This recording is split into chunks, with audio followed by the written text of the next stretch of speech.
pong destinasyon ay Barangay Payapa, Padre Garcia, Batangas.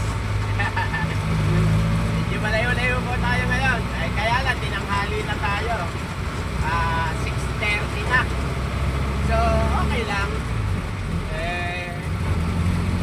Yun naman yung siguraduhan eh. Kausap na natin. So, ayos lang. Narito na po tayo sa Barangay Malindan, Ibaan, Batangas.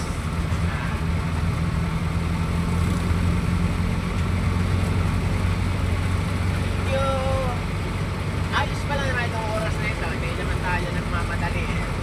Kumbaga, take time. Kahit na medyo maaga-aga pa, medyo maaga-aga pa tayo nagising, hindi agad tayo nakaalis at marami pa tayong kinutmut sa bahay. Kaya yan, medyo inamputan na tayo ng sikat ng araw. Usually po pag pumupunta ako doon, ganitong oras nagtitimbang na para maaga makatapos.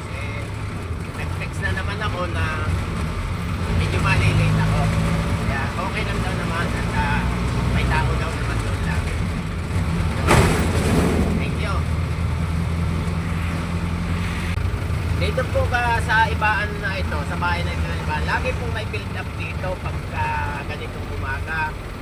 Gawa ng may malaki pong eskwelahan doon sa unahan.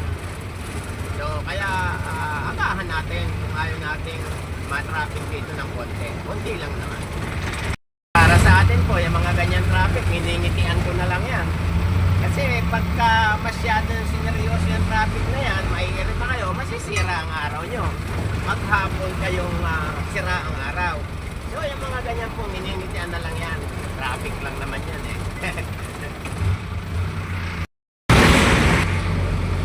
So, yan po guys, we are approaching Municipality of Ibaan, Batangas.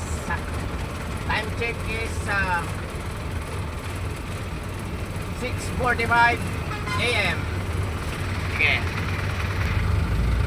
Dito po sa Ibaan na ito, sa bahay na ito na Ibaan, lagi pong may build up dito pagka ganitong umaga.